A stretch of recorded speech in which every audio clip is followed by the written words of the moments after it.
Hello students, my name is Manish Verma. आज हम करेंगे रियल नंबर का एग्जाम्पल नंबर 5।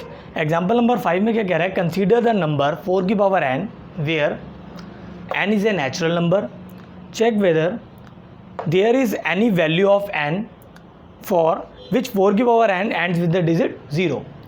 वो इसमें कह रहा है 4 की पावर n जो है उसमें n जो है वो एक नेचुरल नंबर है, n एक नेचुरल नंबर है यहाँ पर, और कह रहा है कि हमें क्या चेक करना है, check whether there is any value of n for which 4 की power n ends with the digit 0। वो कह रहा है यहाँ पर क्या कोई n की ऐसी वैल्यू होगी जो डालने पर इसका जो सॉल्यूशन निकलेगा वो क्या आएगा, उसके एंडिंग डिजिट के अंदर 0 आएगा। क्या कोई ऐसा हो सकता है? तो हमें क्या करना है, पहले 2 डाल के देखना है।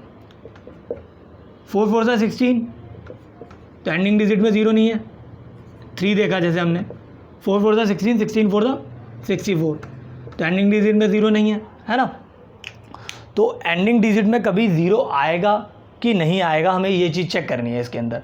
तो देखो, अगर एंडिंग डिजिट में 0 आता है किसी भी नंबर के, तो हमें एक चीज़ पता है कि वो 10 से डिविजिबल होता है वो नंबर। जैसे मान लो 100 है, 100 की एंडिंग डिजिट में 0 है, तो वो 10 से डिविजिबल होता है ना, 10 से डिवाइड हो जाता है आराम से 100, है ना। तो अगर 10 से डिवाइड हो जाता है ये, तो हमें एक चीज़ और पता है कि 10 जो है वो 2 और 5 को इंटू करके भी आता है ना। तो यानी कि हमें क्या चीज़ देखनी है, यहाँ पर जो भी बेस होगा, जैसे मान लो ये जो नंबर है 4 की पावर n, इसमें जो ये बेस है 4 है, 4 के प्राइम फैक्टर कैसे होने चाहिए, या तो वो 10 से डिविजिबल हो, या फिर क्या हो 2 और 5 क्या हो उसके फैक्टर्स हो, ठीक है ना, या उसका 10 फैक्टर हो या फिर 2 और 5 फैक्टर हो, ठीक है ना। तो हम करते हैं आगे। देखो, जो चीज़ बोली थी वही चीज़ यहाँ पे लिख देनी है हमने। If any number and with the digit 0 it should be divisible bye 10। अगर कोई भी नंबर 0 पे जिसका एंड होता है तो वो डिविजिबल किससे होता है, 10 से डिविजिबल होता है ना, जो बताया था। और in other words it will also भी डिविजिबल बाय 2 एंड 5, और वो 2 और 5 से भी डिविजिबल होता है एज 10। 10 कैसे आता है, 2 इंटू 5 करके आता है, क्योंकि, है ना। तो हम प्राइम फैक्टर निकालेंगे, प्राइम फैक्टराइजेशन ऑफ 4 की पावर n। प्राइम फैक्टर क्या आ जाएंगे 4 के, 2 इंटू 2 और ब्रैकेट करके पावर n लगा दी, होल पावर n।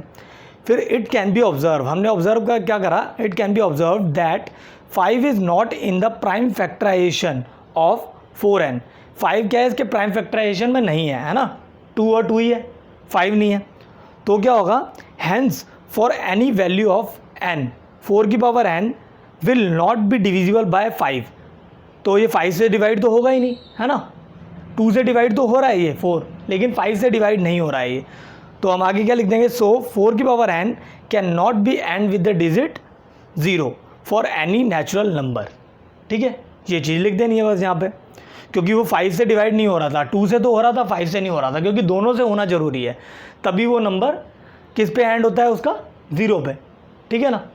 ये करना था, ऐसे करना था हमारा एग्जाम्पल नंबर 5। अगर ऐसे ही कोई भी क्वेश्चंस आते हैं, जैसे 6 आता, मान लो यहाँ पर 6 की पावर n होता, तो उसको भी ऐसे ही करा जाता।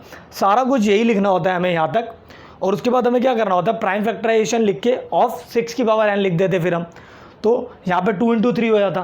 फिर वही चीज़ अगर 5 नहीं आया है उसमें भी, तो उसमें भी यही लाइन लिखनी है, ठीक है ना। इसी तरीके से करे जाते हैं इस टाइप के क्वेश्चंस, ठीक है।